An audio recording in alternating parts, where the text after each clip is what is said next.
Greetings, golf enthusiasts. It is I, yes, your fantasy golf sommelier, Pat Perry, with the Tour Junkies, back again for another week. And you know what? We're at the Sony Open at Waialae Country Club. Can't wait to get started this week. And you know what? I've got some picks coming for you later here. We all know that the general scale of wine out there, as far as rating wines, rates it from basically 1 to 100. Okay. Now 1 is pretty bad. Like one is basically you're drinking water mixed with dirt or something. But you know what? But it gets higher than that. And so, this week I'm going to start to talk about these golfers and I'm going to give them some ratings. And here's how these ratings work. Okay. So if we're going to start at the bottom. So if you're less than 74, okay, you're basically a shitty golfer. I'm not going to play you. Okay. So if I rate you less than 74, it's not happening. I don't think you can play them at all. Okay. Definite fade, 100% fade. Now, 75 to 79, that's a drinkable golfer, okay. It's going to have some minor flaws, but it's kind of like, your good rosé, like I'm drinking right here. Yeah, your good sort of rosé that you like every once in a while because you're running low on cash near the end of the month.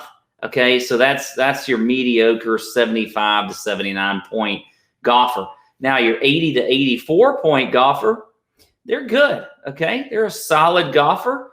They may miss the cut every once in a while, but they've got some upside. They're sort of your go-to wine. The one that's not too expensive.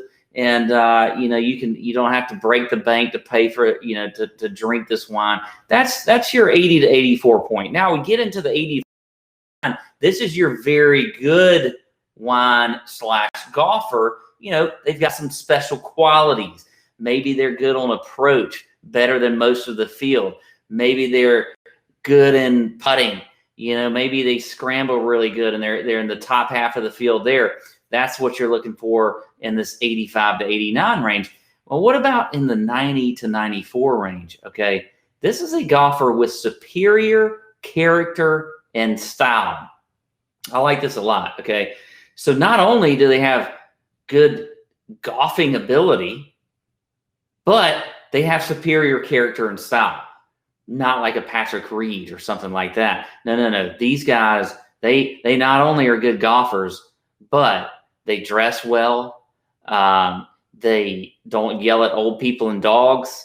They do things like that. So we're going to give them in that 90. So not only are we going to like them because they're their golf game, but then we're going to say like, okay, is this golfer, is he going to yell at old people? Or is he going to be, yelling at kids that are too loud at the table next to him at a restaurant? That's the things that you might see, with bad character. But if they got good character and they're very polite, they can be in that 90 to 94 range. I like that. Now, 95 to 100, this is pretty rare. You're not going to see this a whole lot in the Fantasy Golf Sommelier. It's just, it's rare that we're going to get a 95 to 100 point golfer. But when we do, we're going to tell you about it.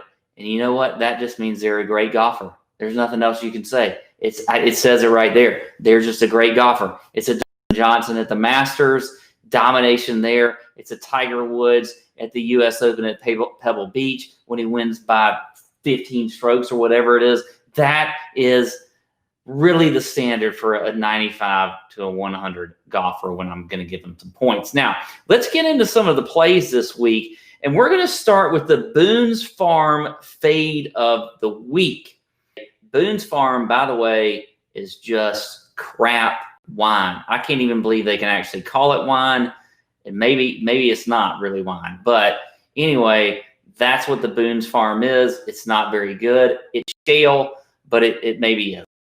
It's probably like a 20-point pointer on the scale. But anyway, this week it's going to be Mark Leishman at 7,900.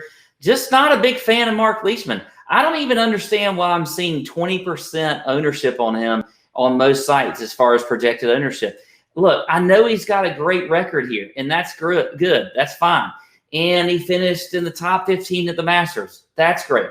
But ever since the restart, he has been absolutely terrible. You look at his putting. He is literally, I mean, his last 8 starts, he has lost strokes gained putting in 7 of his last 8 starts. That's not very good, okay? Now let's go to strokes gained approach. Something I love this week on this course at Wildlife Country Club. He has only gained strokes on approach in 2 of his last 9 starts. That's just not very good. I don't like it. I'm giving him 78 points this week.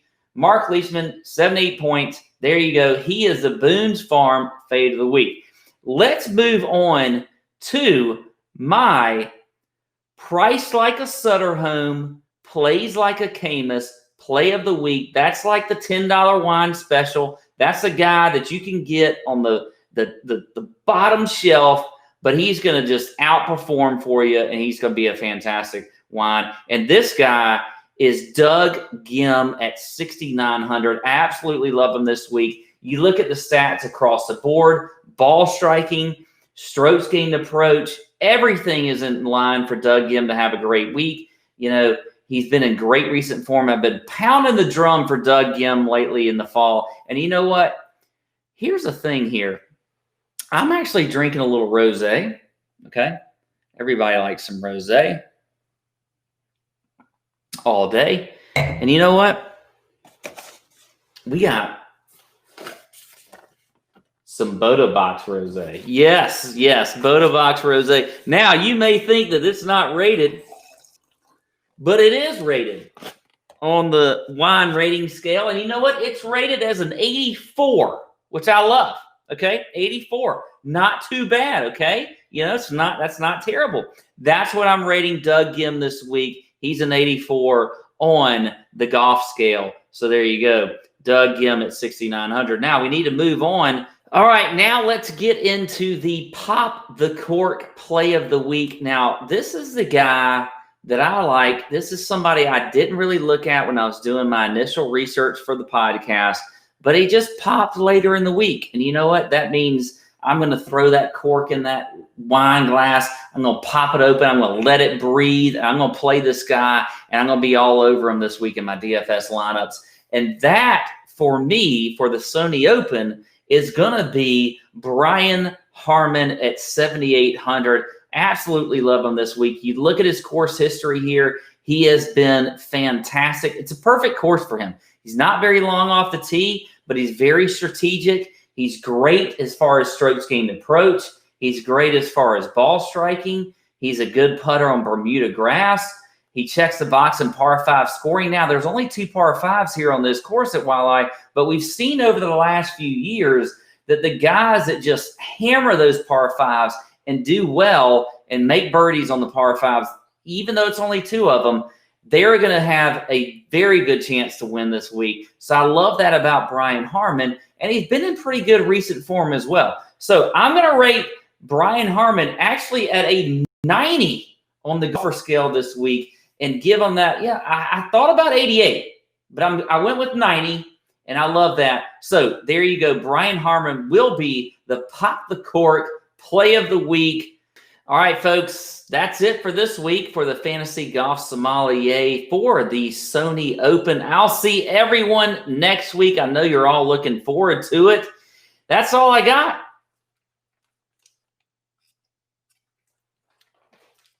Boom.